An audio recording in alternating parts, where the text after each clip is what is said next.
Hey, everybody. It's Brian Fools and Sages here with our chapter 11 of The Quest for Certainty by John Dewey. Uh, Chapter 11 is called The Copernican Revolution. This should be the last chapter of the book. The Copernican Revolution. Kant claimed that he had effected a Copernican revolution in philosophy by treating the world and our knowledge of it from the standpoint of the knowing subject.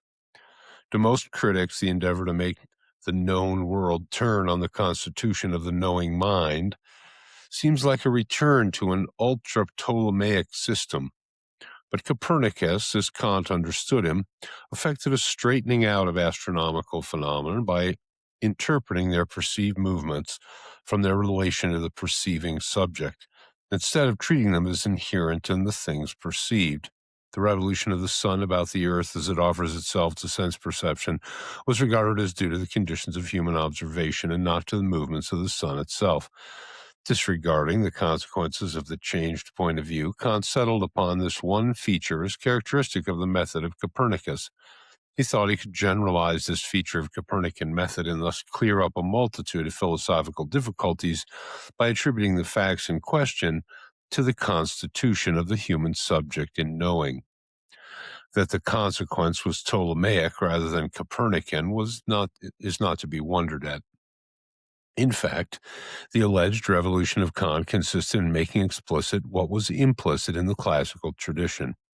In words, the latter had asserted that knowledge is determined by the objective constitution of the universe. But it did so only after it had first assumed that the universe is itself constituted after the pattern of reason. Philosophers first constructed a rational system of nature and then borrowed from it the features by which to characterize their knowledge of it. Kant, in effect, called attention to the borrowing. He insisted that credit for the borrowed material be assigned to human reason instead of to divine. His, quote, revolution, unquote, was a shift from a theological to a human authorship. Beyond that point, it was an explicit acknowledgement of what philosophers in the classic line of descent had been doing unconsciously before him. For the basic assumption of this tradition was the inherent correspondence subsisting between intellectus and the structure of nature, the principle so definitively stated by Spinoza. By the time of Kant, difficulties in this rationalistic premise had become evident. He sought to maintain the underlying idea and remedy the perplexities that entailed by placing the locus of intellect in man as a knowing subject. The irritation which this performance arouses in some minds is due rather to this transfer than to any doubt about the valid function of reason in the constitution of nature. Kant refers incidentally to the experimental method of Galileo as an illustration of the way in which thought actually takes the lead, so that an object is known because of conformity to a prior conception, because of its conformity to the specifications of the latter. The reference makes clear by contrast the genuine reversal contained in the experimental way of knowing. It's true that experimentation proceeds on the basis of a directive idea, but the difference between the office of the idea in determining a known object and the office assigned to it in Kant's theory is as great as between the Copernican and the Ptolemaic systems. For an idea, an experiment is tentative, conditional, not fixed and rigorously determinative. It controls an action to be performed, but the consequences of the operation determine the worth of the directive idea. The latter does not fix the nature of the object. Moreover, in experiment, everything takes place above board, in the open. Every step is overt and capable of being observed. There's a specified antecedent state of things, a specified operation using means, both physical and symbolic, which are externally exhibited and reported. The entire process by which the conclusion is reached that such and such a judgment of an object is valid is overt. It can be repeated step by anyone. Thus, everyone can judge for himself whether or not the conclusion reached as to the object justifies assertion of knowledge or whether there are gaps and deflections. Moreover, the whole process goes on where other existential processes go on, in time. There is a temporal sequence as definitively as in any art, as in, say, the making of cotton cloth from ginning of raw material through carding and spinning to the operation of the loom. A public and manifest series of definite operations, all capable of public notice and report, distinguishes scientific knowing from the knowing carried on by inner, quote, mental, unquote, processes, accessible only to introspection or inferred by dialectic from assumed premises. There is accordingly opposition rather than agreement between the Kantian determination of objects by thought and the determination by thought that takes place in experimentation. There's nothing hypothetical or conditional about Kant's forms of perception and conception. They work uniformly and triumphantly. They need no differential testing by consequences. The reason Kant postulates them is to secure universality and necessity instead of the hypothetical and the probable. Nor is there anything overt, observable, and temporal or historical in the Kantian machinery. Its work is done behind the scenes. Only the result is observed, and only an elaborate process of dialectic inference enables Kant to assert the existence of his apparatus of forms and categories. These are as inaccessible to observation as were the occult forms and essences whose rejection was a prerequisite of development of modern science. These remarks are not directed particularly against Kant, for as has already been said, he edited a new version of old conceptions about mind and its activity in knowing, rather than evolved a brand new theory. But since he happens to be the author of the phrase Copernican revolution, in quotes, his philosophy forms a convenient point of departure for consideration of a genuine reversal of traditional ideas about the mind, reason, conceptions, and mental processes. Phases of this revolution have concerned us in the previous lectures. We've seen how the opposition between knowing and doing, theory and practice, has been abandoned in the actual enterprise of scientific inquiry, how knowing goes forward by means of doing. We've seen how the cognitive quest for absolute certainty by purely mental means has been surrendered in behalf of search for security, having a high degree of probability, by means of preliminary active regulation of conditions. We've considered some of the definite steps by which security has come to attach to regulation of change rather than absolute certainty to the unchangeable. We've noted how, in the consequence of this transformation, the standard of judgment has been transferred from antecedents to consequence, from inner dependence upon the past to intentional construction of a future. If such changes do not constitute, in the depth and scope of their significance, a reversal comparable to a Copernican revolution, I am at a loss to know where such a change can be found or what it would be like.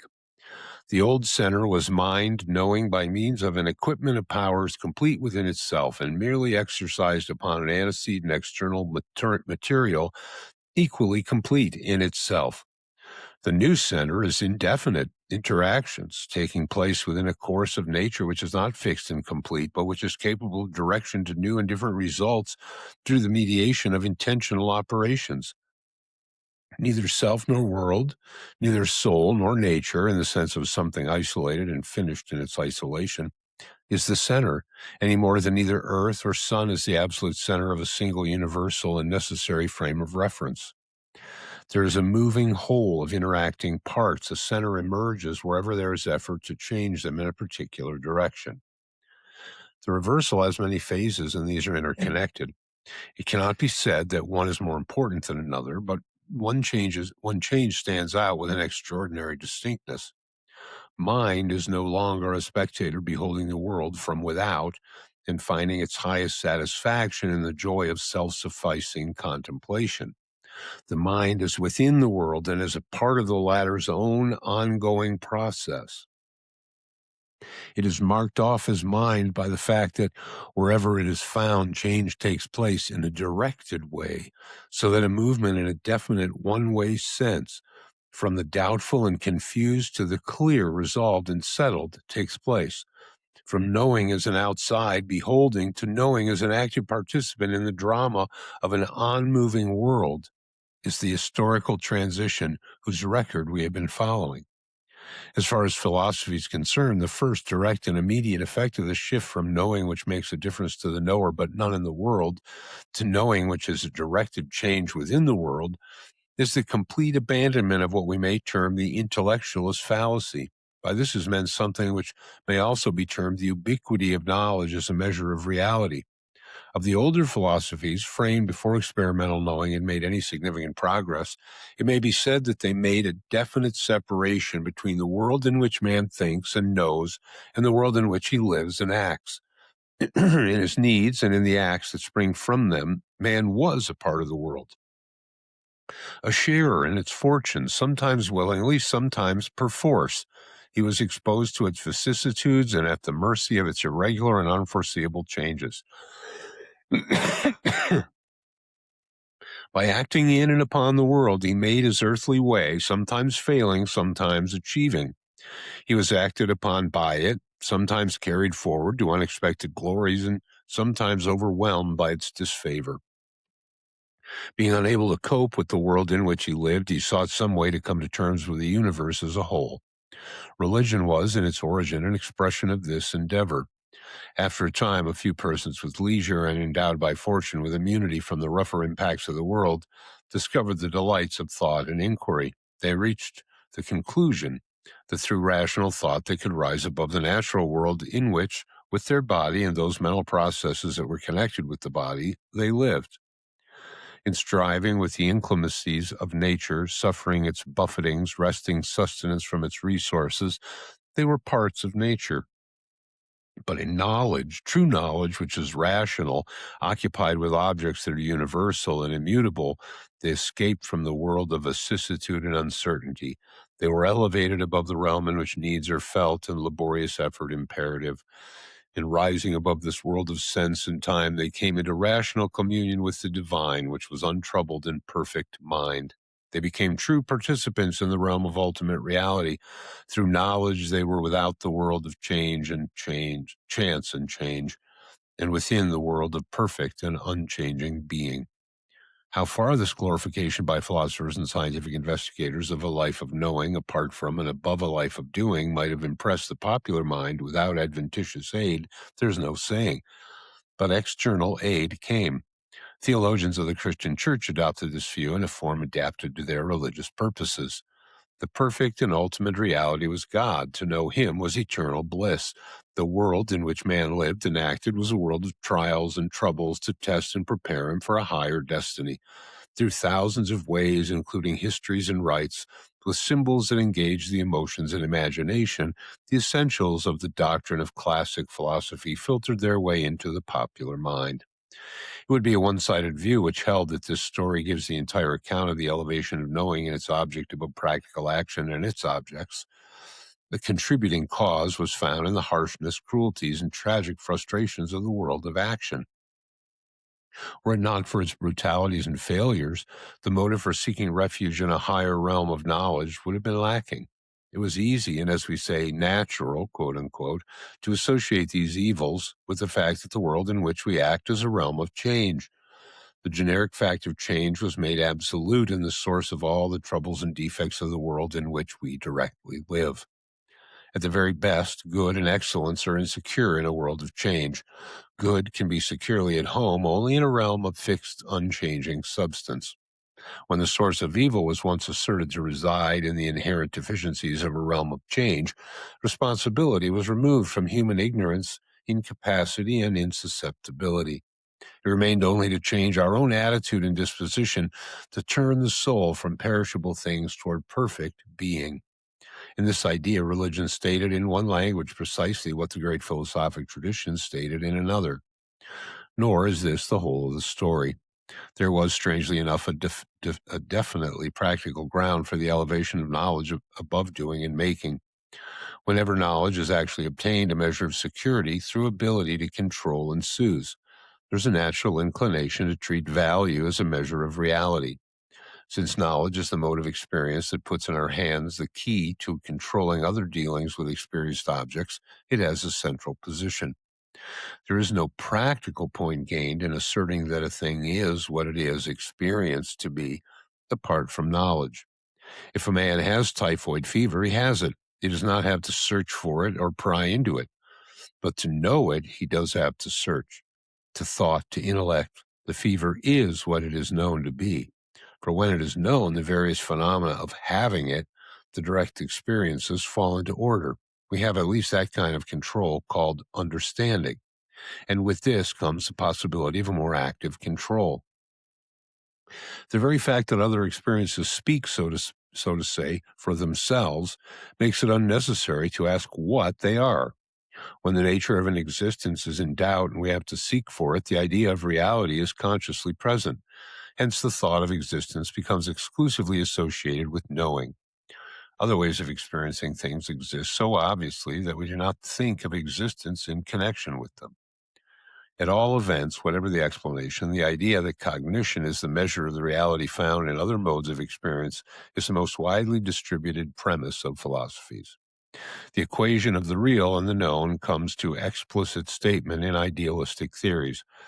If we remind ourselves of the landscape with trees and grasses waving in the wind and waves dancing in sunlight, we recall how scientific thought of these things strips off the qualities significant in perception and direct enjoyment, leaving only certain physical constants stated in mathematical formulae.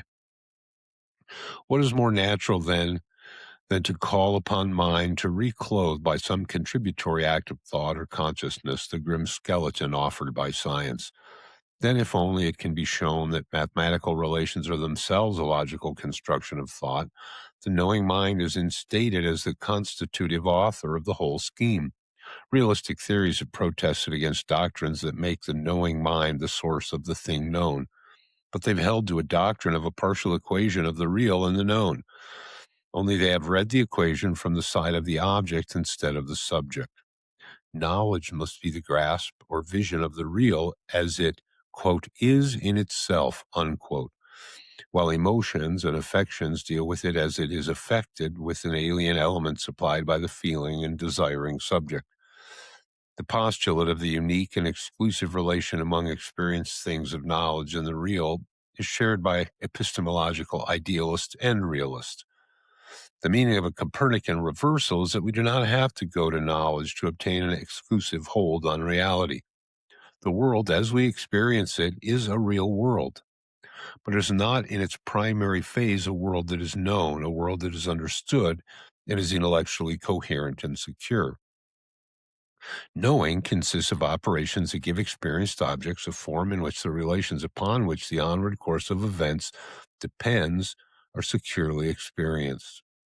It marks a transitional redirection and rearrangement of the real. It's intermediate and instrumental. It comes between a relatively causal and accidental experience of existence and one relatively settled and defined. The knower is within the world of existence. His knowing as experimental marks an interaction of one existence with another, with other existences. There is, however, a most important difference between it and other existential interactions. The difference is not between something going on within nature as a part of itself and something else taking place outside it, but it is that between a regulated course of changes and an uncontrolled one. In knowledge, causes become means and effects become consequences, and thereby things have meanings. The known object as an antecedent object is that is intentionally rearranged and redisposed, an eventual object whose value is tested by the reconstruction it affects. It emerges, as it were, from the fire of experimental thought as a refined metal issues from operations performed on crude material. It is the same object, but the same object with a difference. As a man who has been through conditions which try the temper of his being comes out the same man and a different man. Knowledge then does not encompass the world as a whole, but the fact that it is not coextensive with experienced existence is no defect nor failure on its part. It is an expression of the fact that knowledge attends strictly to its own business, transformation of disturbed and unsettled situations into those more controlled and more significant. Not all existence asks to be known, and it certainly does not ask leave from thought to exist. But some existences, as they are experienced, do ask thought to direct them in their course so that they may be ordered and fair and be such as to command themselves to admiration, approval, and appreciation. Knowledge affords the sole means by which this redirection can be effected as the latter is brought about. Parts of the experienced world have more luminous and organized meaning, and their significance is rendered more secure against the gnawing tooth of time. The problem of knowledge is the problem of discovery of methods for carrying on this enterprise of redirection. It is a problem never ended, always in process. One problematic situation is resolved and another takes its place. The constant gain is not an approximation to universal solution, but in betterment of methods and enrichment of objects experienced. Man as a natural creature acts as masses and molecules act. He lives as animals live, eating, fighting, fearing, reproducing. As he lives, some of his actions yield understanding, and things take on meaning, for they become signs of one another, means of expectation and of recall, preparations for what is to come, and celebrations of what is gone. Activities take on ideal quality. Attraction and repulsion become love of the admirable and hate of the harsh and ugly, and they seek to find and make a world in which they may be securely at home. Hopes and fears, desires and aversions are as truly responses to things as are knowing and thinking. Our affections, when they're enlightened by understanding, are organs by which we enter into the meaning of the natural world as genuinely as by knowing, and with greater fullness and intimacy. This deeper and richer intercourse with things can be effected only by thought and its resultant knowledge. The arts in which the potential meanings of nature are realized to man an indeterminate, intermediate, and transitional phase of detachment and abstraction. The colder and less intimate transactions of knowing involve temporary disregards of the qualities and values to which our affections and enjoyments are attached. But knowledge is an indispensable medium of our hopes and fears, of loves and hates, if desires and preferences are to be steady, ordered, charged with meaning, secure. The glorification of knowledge as the exclusive avenue of access to what is real is not going to give way soon, nor all at once, but it can hardly endure indefinitely. The more widespread become the habits of intelligent thought, the fewer enemies they meet from those vested interests in social institutions whose power depends upon immunity from inspection by intelligence. In short, the more matter, of course, they become, the less need will there seem to be for giving knowledge an exclusive and monopolistic position. It will be prized for its fruits rather than for the properties assigned to it when it was a new and precarious enterprise. The common fact that we prize in proportion to rarity has a good deal to do with the exclusive esteem in which knowledge has been held. There is so much unintelligent appetite and impulse, so much routine action, so much that is dictated by the arbitrary power of other persons, so much, in short, that is not informed and enlightened by knowledge, that it is not surprising that action and knowledge should have been isolated in thought from one another, and knowledge treated as if it alone had dealings with real existence. I do not know when knowledge will become naturalized in the life of society, but when it is fully acclimatized, its instrumental, as distinct from its monopolistic role in approach to things of nature in society, will be taken for granted without need for such arguments as I have been engaging in. Meantime, the development of the experimental method stands as a prophecy of the possibility of the accomplishment of this Copernican revolution. Whenever anyone speaks about the relation of knowledge, especially if the word science be used, to our moral, artistic, and religious interests, there are two dangers to which he is exposed. There exists, on the one hand, efforts to use scientific knowledge to substantiate moral and religious beliefs, either with respect to some scientific form in which they're current or in some vague way that is felt to be edifying and comforting. On the other hand, philosophers derogate the importance and necessity of knowledge in order to make room for an undisputed sway of some set of moral and religious tenets. It may be that preconceptions will lead to some to interpret what has been said in one or other of these senses. If so, it's well to state that not a word has been said in depreciation of science. What has been criticized is a philosophy and habit of mind on the ground of which science is prized for false reasons. Nor does this negative statement cover the whole ground. Knowledge is instrumental, but the purport of our whole discussion has been in praise of tools, instrumentalities, means, putting them on a level equal in value to ends and consequences, since without them the latter are merely accidental, sporadic, and unstable. To call known objects and their capacity of being objects of knowledge means is to appreciate them, not to depreciate them. Affections, desires, purposes, choices are going to endure as long as man is. Therefore, as long as man is, there are going to be ideas, judgments, beliefs about values. Nothing could be sillier than to attempt to justify their existence at large. They're going to exist anyway. What is inevitable needs no proof for its existence.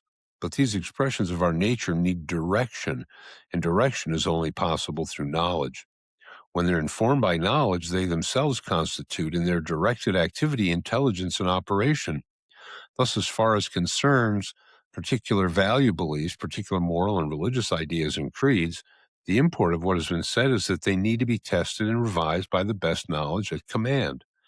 The moral of the discussion is anything but a reservation for them of a position in which they're exempt from the impact, however disintegrative it may be, of new knowledge.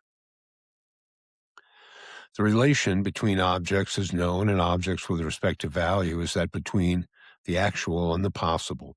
The actual, quote unquote, consists of given conditions. The possible, quote unquote, denotes ends or consequences not now existing, though which the actual may, through its use, bring into existence. The possible in respect to any given actual situation is thus an ideal for that situation.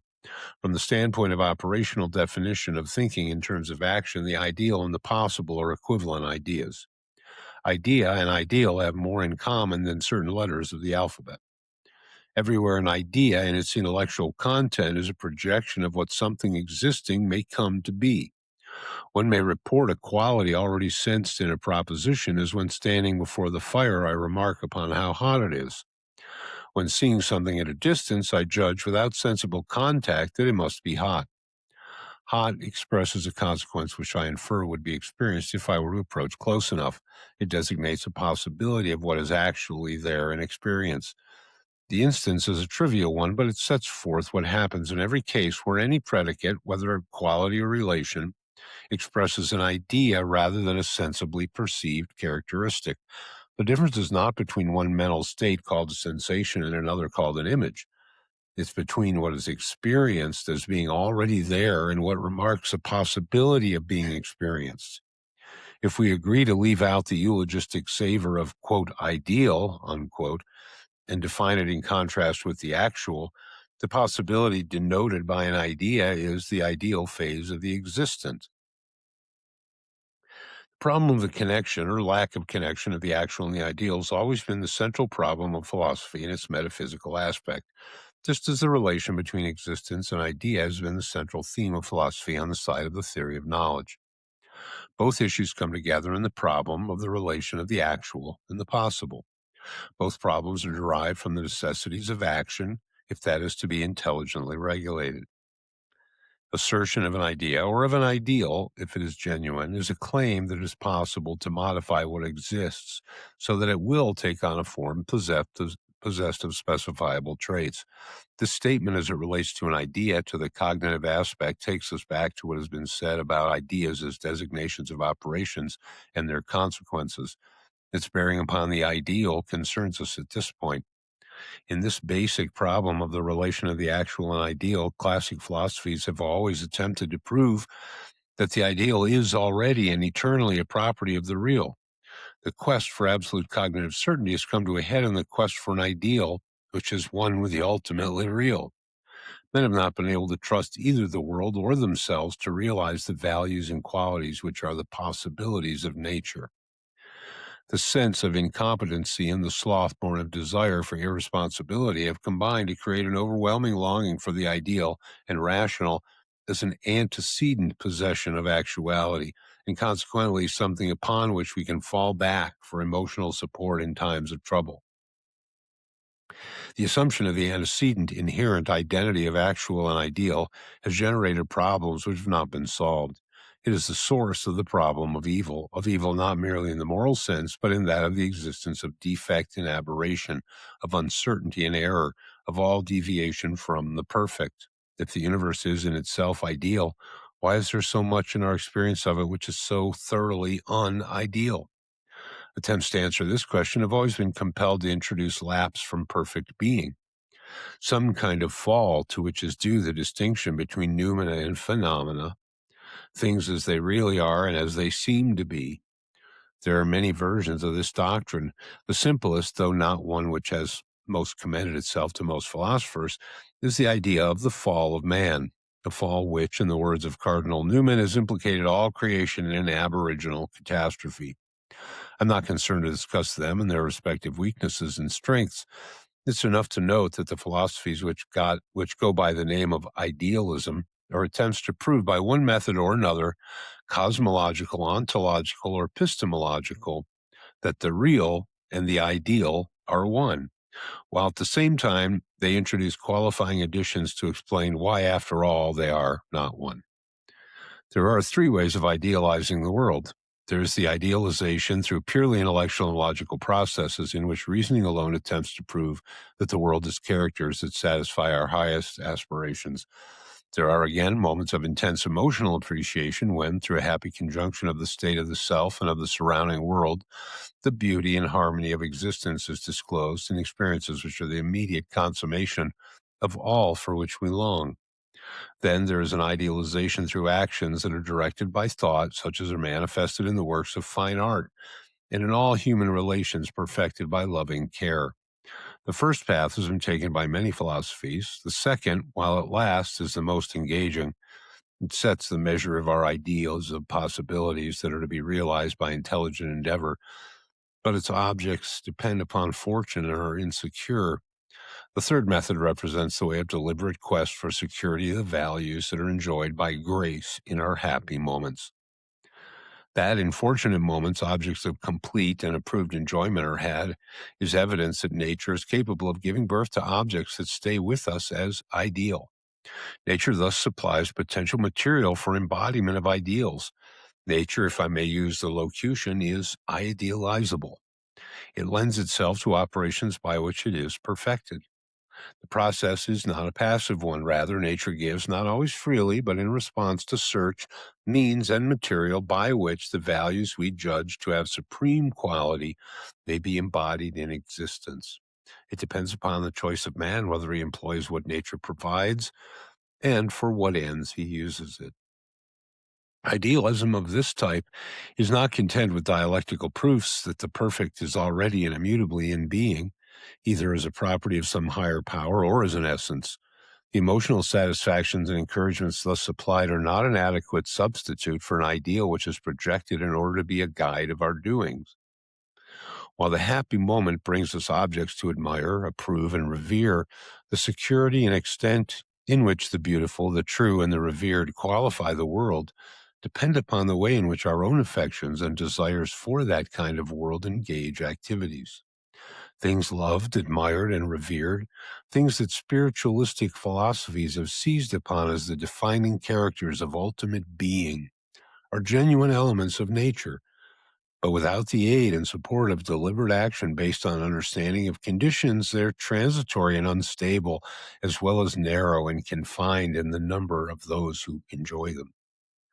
Religious faiths have come under the influence of philosophies that have tried to demonstrate the fixed union of the actual and ideal and ultimate being.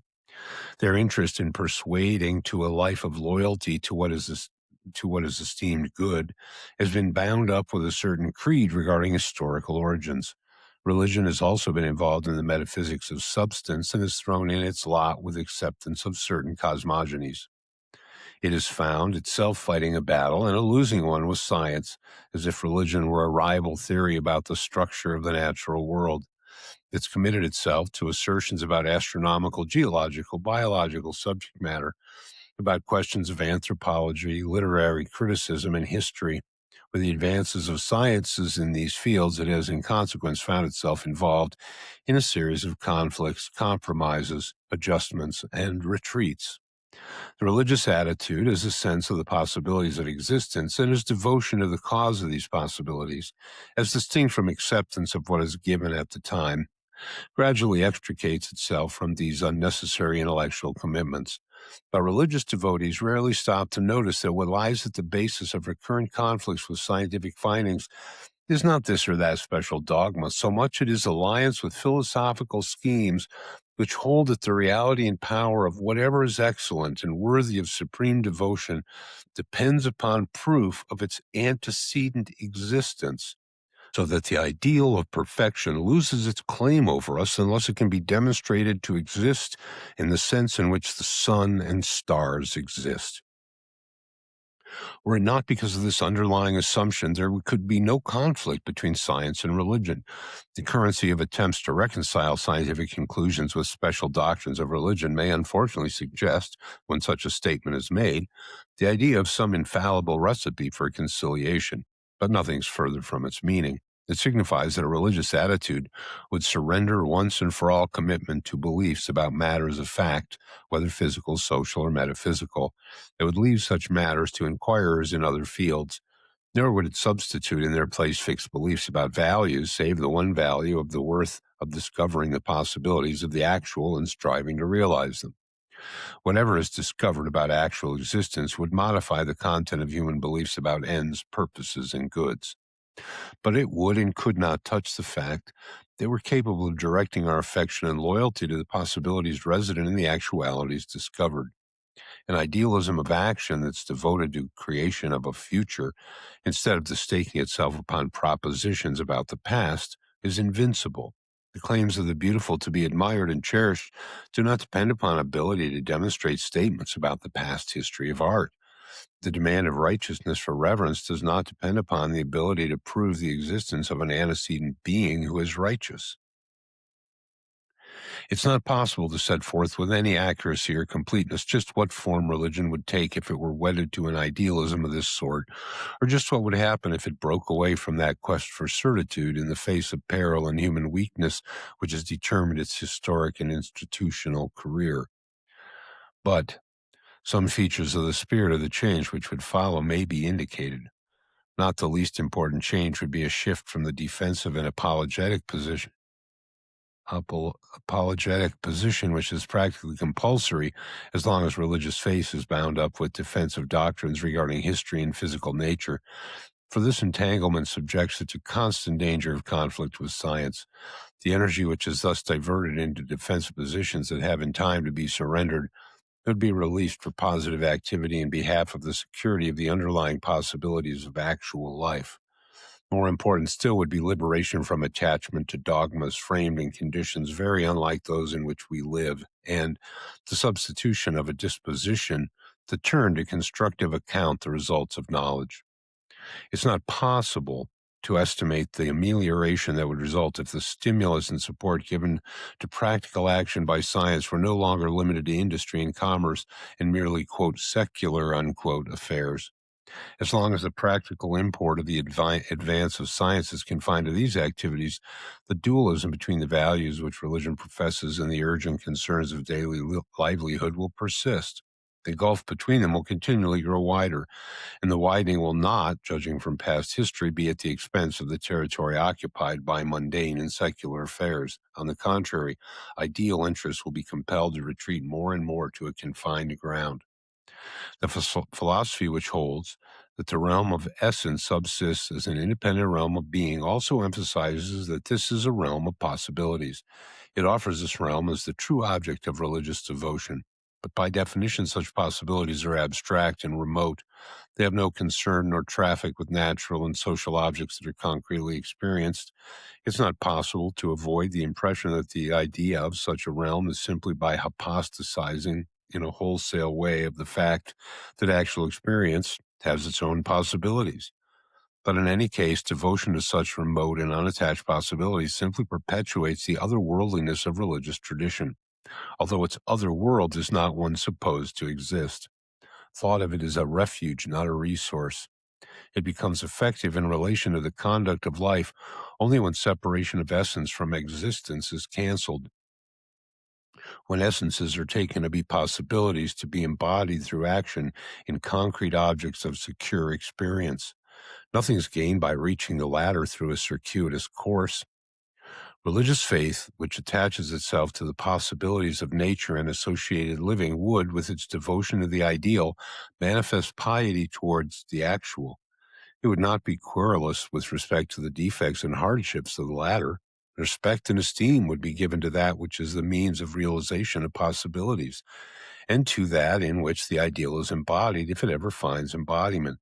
Aspiration and endeavor are not ends in themselves. Value is not in them in isolation, but in them as means to that reorganization of the existent in which approved meanings are attained. Nature and society include within themselves projection of ideal possibilities and contain the operations by which they are actualized. Nature may not be worshipped as divine even in the sense of the intellectual love of Spinoza, but nature, including humanity with all its defects and imperfections, may evoke heartfelt piety as the source of ideals, of possibilities, of aspiration in their behalf, and as the eventual abode of all attained goods and excellencies. I have no intention of entering into the field of psychology of religion, that is to say, the personal attitudes involved in a religious experience, but I suppose that no one can deny that the sense of dependence insisted upon, for example, by Schleiermacher, comes close to the heart of the matter. This sense has taken many different forms in connection with different states of culture. It's shown itself in abject fears and practice of extreme cruelties designed to propitiate the powers upon which we depend, and in militantly fanatical intolerance on the part of those who felt that they had special access to the ultimate source of power and a peculiar authorization to act in its behalf. It's shown itself in noble humilities and unquenchable ardors. History shows that there's no channel in which the sense of dependence is predestined to express itself.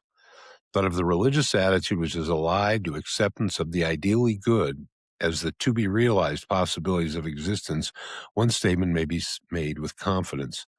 At the best, all our endeavors look to the future and never attain certainty. The lesson of probability holds for all forms of activity as truly as for the experimental operations of science, and even more poignantly and tragically. The control and regulation of which so much has been said never signifies certainty of outcome, although the greater meed of security it may afford will not be known until we try the experimental policy in all walks of life. The unknown surrounds us in other forms of practical activity even more than in knowing, for they reach further into the future in more significant and less controllable ways. A sense of dependence is quickened by that Copernican revolution which looks to security amid change instead of to certainty and attachment to the fixed. It would, moreover, alter its dominant quality.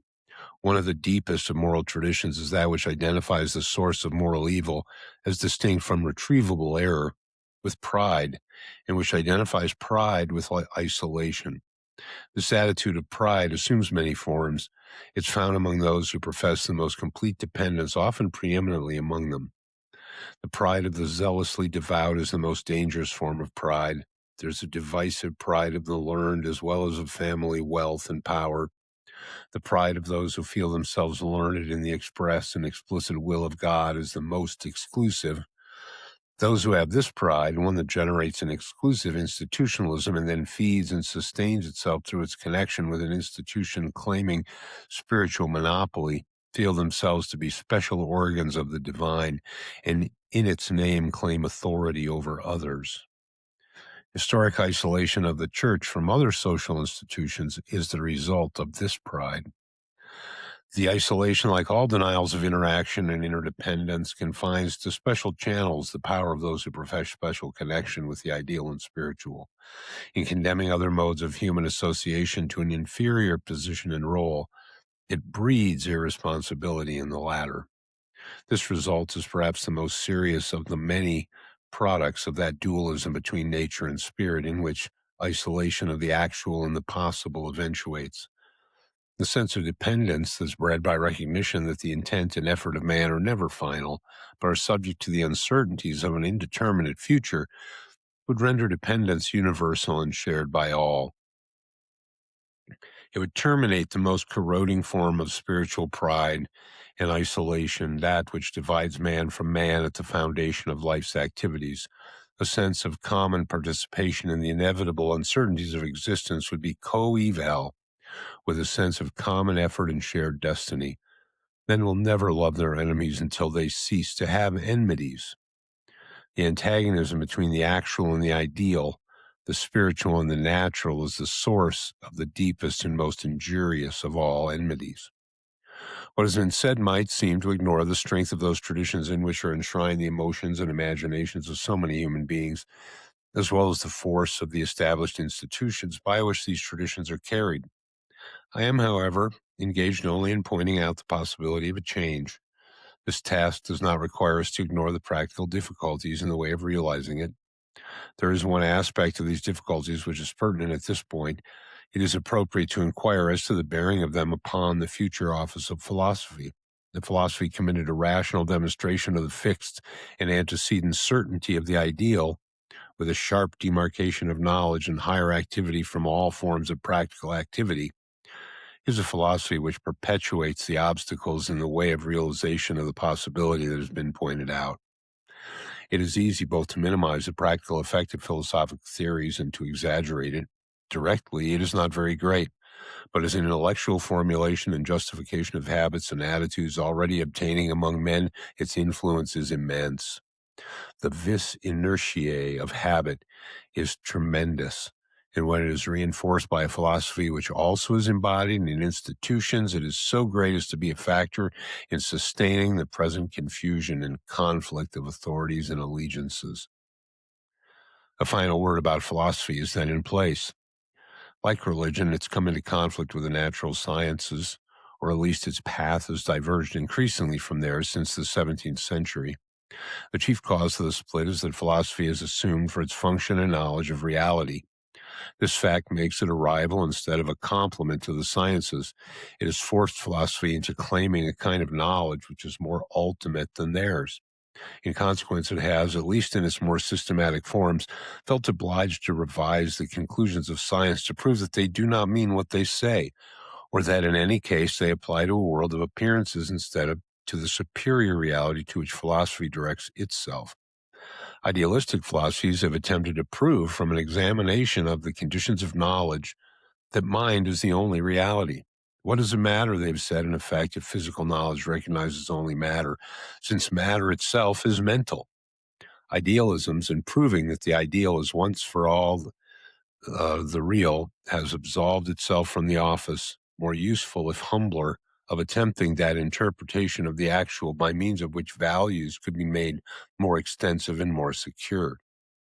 General ideas, hypotheses are necessary in science itself. They serve an indispensable purpose. They open new points of view. They liberate us from the bondage of habit, which is always closing in on us, restricting our vision both of what is and of what the actual may become. They direct operations that reveal new truths and new possibilities. They enable us to escape from the pressure of immediate circumstance and provincial boundaries. Knowledge falters when imagination clips its wings or fears to use them. Every great advance in science is issued from a new audacity of imagination. What are now working conceptions employed as a matter of course because they've withstood the test of experiment and have emerged triumphant were once speculative hypotheses. There's no limit set to the scope and depth of hypotheses. There are those of short and technical range, and there are those as wide as experience. Philosophy has always claimed universality for itself. It will make its claim good when it connects this universality with the formation of directive hypotheses instead of with a sweeping pretension to knowledge of universal being. That hypotheses are fruitful when they're suggested by actual need, are bulwarked by knowledge already attained, and are tested by the consequences of the operations they evoke, goes without saying. Otherwise, imagination is dissipated into fantasies and rises vaporously into the clouds. The need for large and generous ideas in the direction of life was never more urgent than in the confusion of tongues, beliefs, and purposes that characterizes present life. Knowledge of actual structure and processes of existence has reached a point where philosophy, which has the will to use knowledge, has guidance and support. A philosophy which abandoned its guardianship of fixed realities, values, and ideals would find a new career for itself. The meaning of science, in terms of knowledge of the actual, may well be left to science itself. Its meaning in terms of the great human uses to which it may be put, its meaning in the service of possibilities of secure value, offers a field for exploration which cries out from very emptiness. To abandon the search for absolute and immutable reality and value may seem like a sacrifice, but this renunciation is the condition of entering upon a vocation of greater vitality. The search for values to be secured and shared by all, because buttressed in the foundations of social life, is a question which philosophy would have no rivals, but coadjutors in men of goodwill. Philosophy under such conditions finds itself in no opposition to science. It is a liaison officer between the conclusions of science and the modes of social and personal action through which attainable possibilities are projected and striven for. No more than a religion devoted to inspiration and cultivation of the sense of ideal possibilities in the actual would it find itself checked by any possible discovery of science. Each new discovery would afford a new opportunity. Such philosophy would have a wide field of criticism before it, but its critical mind would be directed against the domination exercised by prejudice, narrow interest, routine custom, and the authority which issues from institutions apart from the human ends they serve. This negative office would be but the obverse of the creative work of the imagination, pointing to the new possibilities which knowledge of the actual discloses, and in projecting methods for their realization in the homely, everyday experience of mankind. Philosophy has often entertained the ideal of a complete integration of knowledge, but knowledge by its nature is analytic and discriminating. It attains large synthesis, sweeping generalizations, but these open up new problems for consideration, new fields for inquiry. They're transitions to more detailed and varied knowledge. Diversification of discoveries and the opening up of new points of view and new methods are inherent in the process of knowledge. This fact defeats the idea of any complete synthesis of knowledge upon any intellectual basis. The sheer increase of specialized knowledge will never work the miracle of producing an intellectual whole. Nevertheless, the need for integration of specialized results of science remains, and philosophy should contribute to the satisfaction of the need. The need, however, is practical and human rather than intrinsic to science itself. The latter is content as long as it can move to new problems and discoveries. The need for direction of action in large social fields is the source of a genuine demand for unification of scientific conclusions. They're organized when their bearing on the conduct of life is disclosed. It is at this point that the extraordinary and multifarious results of scientific inquiry are unorganized, scattered, chaotic. The astronomer, biologist, chemist may attain systematic goals, at least for a time within his own field. But when we come to the bearing of special conclusions upon the conduct of social life, we are, outside of technical fields, at a loss. The force of tradition and dogmatic authority is due more than anything else to precisely this defect. Man has never had such a varied body of knowledge in his possession before, and probably never before has he been so uncertain and so perplexed as to what his knowledge means, what it points to in action and in consequences. Were there any consensus as to the significance of what is known upon beliefs about things of ideal and general value, our life would be marked by integrity instead of by distraction and by conflict of competing aims and standards. Needs of practical action in large and liberal social fields would give unification to our special knowledge, and the latter would give solidity and confidence to the judgment of values that control conduct. Attainment of this consensus would mean that modern life had reached maturity in discovering the meaning of its own in intellectual movement. It would find within its own interests and activities the authoritative guidance for its own affairs, which it now vainly seeks in oscillation between outworn traditions and reliance upon casual impulse. The situation defines the vital office of present philosophy. It has to search out and disclose the obstructions, to criticize the habits of mind which stand in the way, to focus reflection upon needs congruous to present life, to interpret the conclusions of science with respect to their consequences for our beliefs about purposes and values in all phases of life. The development of a system of thought capable of giving this service is a difficult undertaking. It can proceed only slowly and through cooperative effort. In these pages, I've tried to indicate and outline the nature of the task to be accomplished and to suggest some of the resources at hand for its realization. And that is the end of The Quest for Certainty by John Dewey. Well done, those of you that made it to the end, and happy thinking as far as what all it applies to, uh, because he's definitely speaking to our time.